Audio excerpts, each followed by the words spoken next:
And the final interactive is this.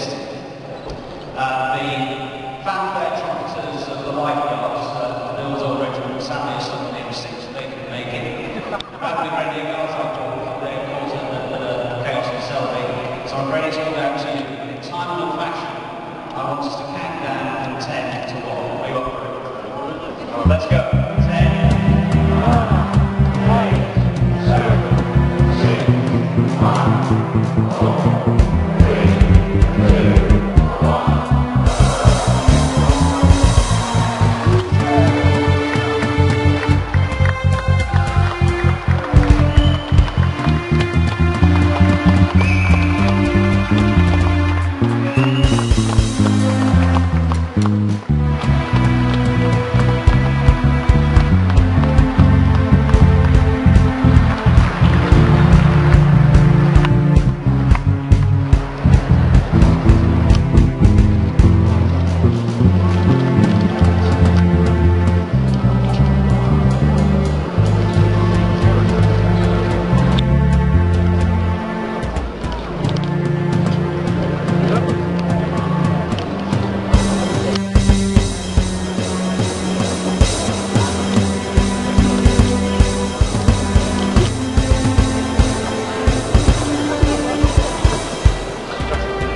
Hello and welcome to another review. And this time we're going to do another review on another A3.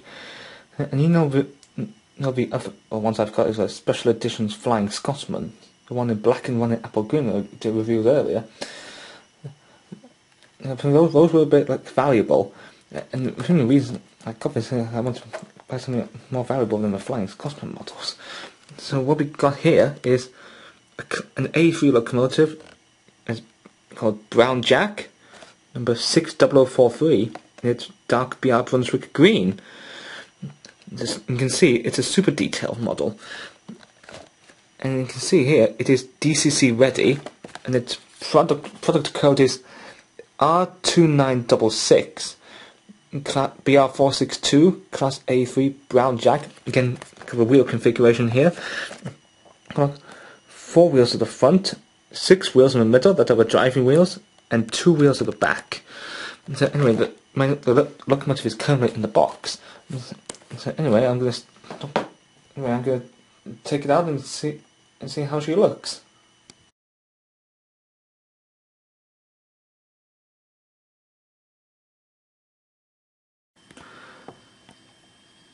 I mean, really, just look at this model.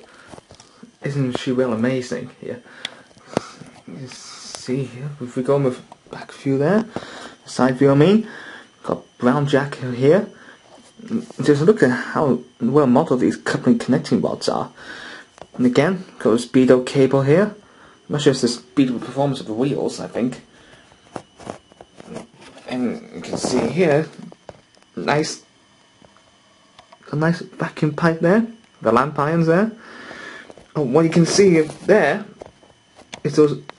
I can just zoom in a little. Oh, went into the no focus area. Oh, come on. Ah, here we go. See here, these are the overhead warning stickers.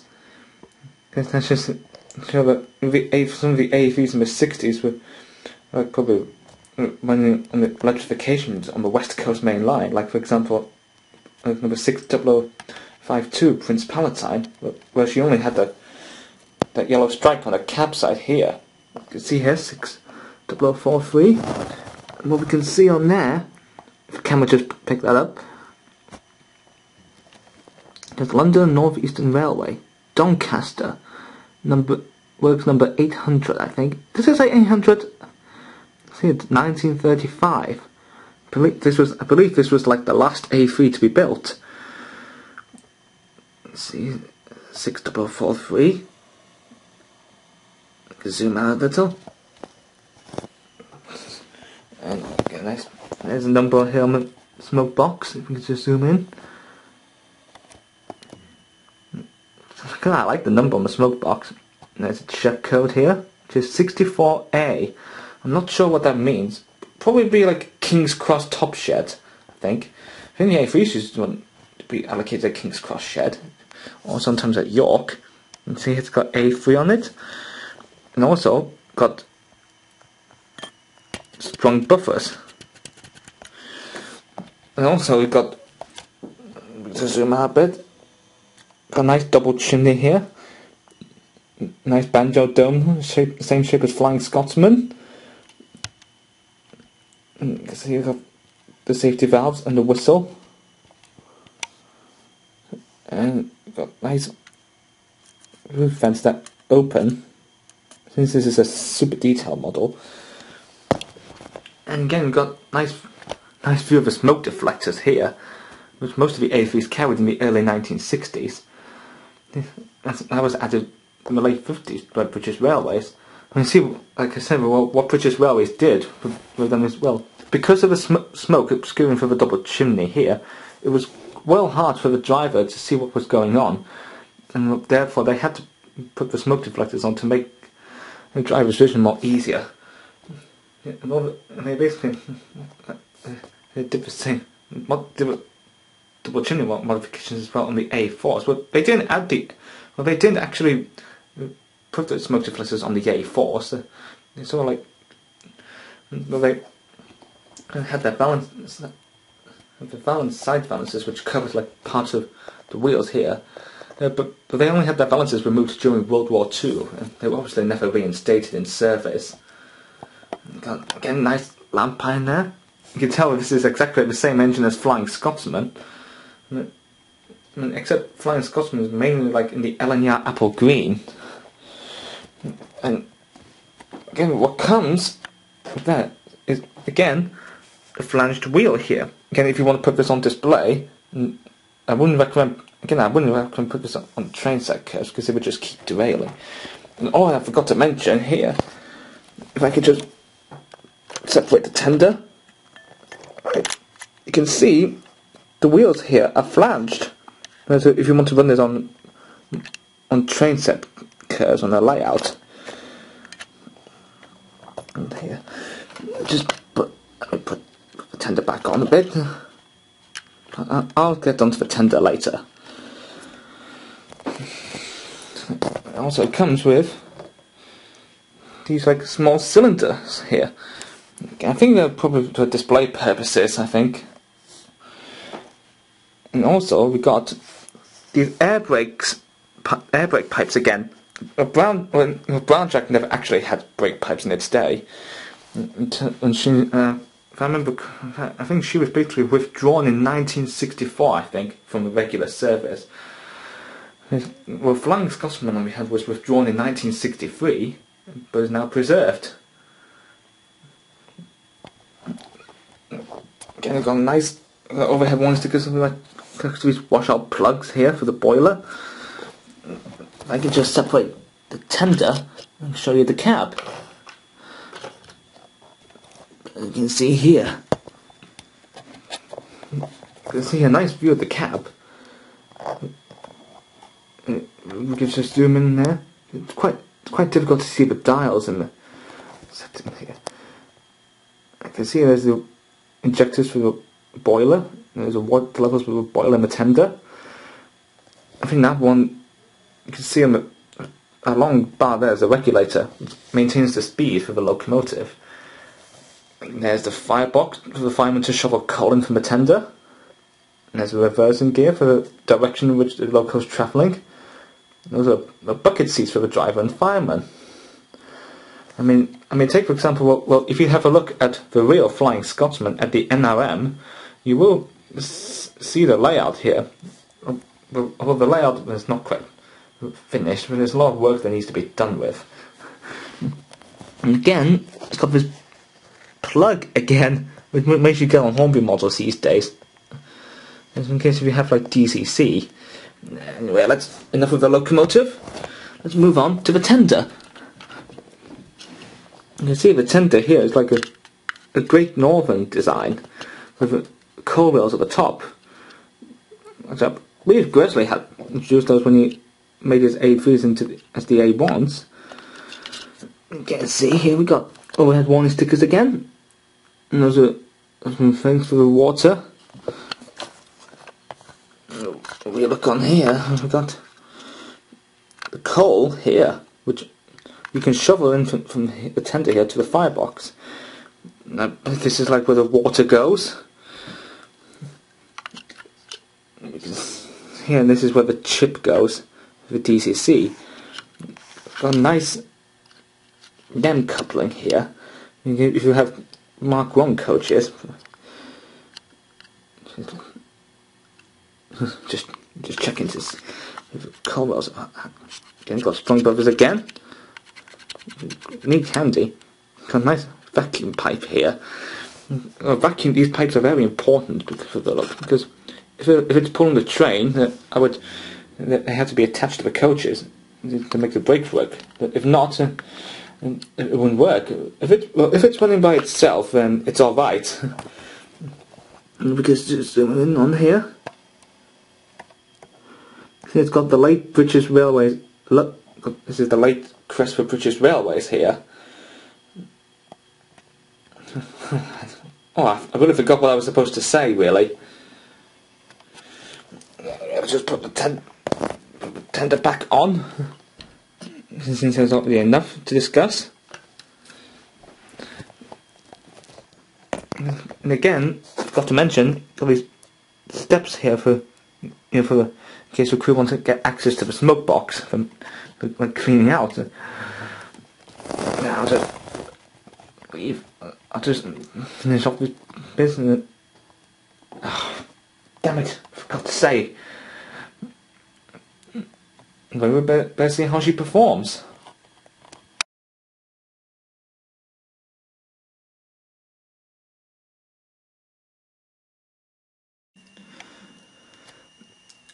And so here we are again with Brownjack on my temporary layout. As you can see, right over there is where I've seen my other reviews on Flying Scotsman and Special Edition ones, and my Backman Butler Henderson. Again, this is like a streamlined. You might have seen a temporary layout on Streamlined Trains videos about some other trains that he reviewed. Like, for example, he did a review of the 70th anniversary of Mallard, and I think he also did like on the Torrington locomotive, which is a West Country Pacific for the Southern Railway. I think he also did like that, like J-Class Forward 4, which is like an American style locomotive. So anyway, let's see how she performs. Test it to see how she's running well. See, I'm filming on a tripod again. I say moving the camera around with my hands. This hasn't been moving around with. Oh, it's stalled. Oh, here we go. Stalled it a bit because it was moving around at a slow pace.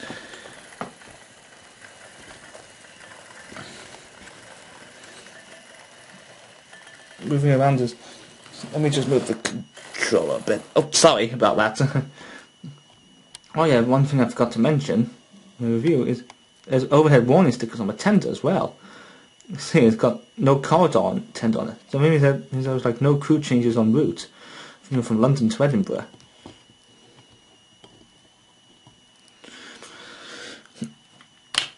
Anyway, let's see.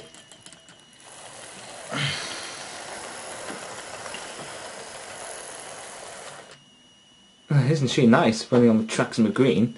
You can again, this is the same engine as Flying Scotsman. Well, actually, Flying Scotsman was converted to an A3 after the war. This is like the same condition that Flying Scotsman is in, except Flying Scotsman is mainly in the LNER apple green.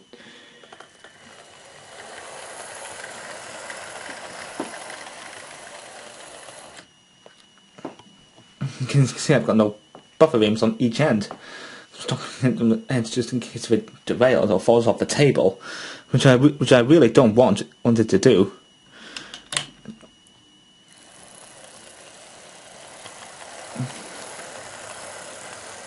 Nice view of the work plate there. Oh, again with that. Okay, let's give her a final running in.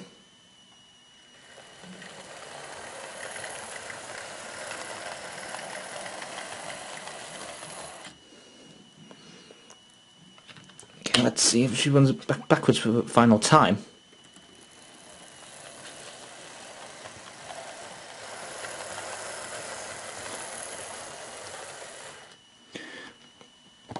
Here we go. Let me just take the camera off of the tripod here. Here, let's give you a better look at her on the tracks.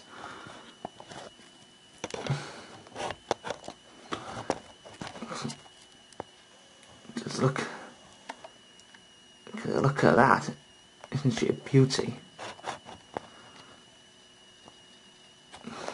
Just give her another look. One final look.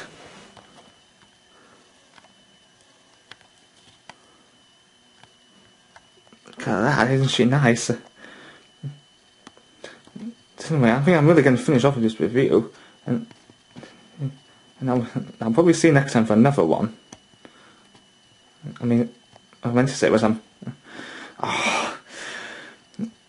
again I forgot what I'm supposed to say.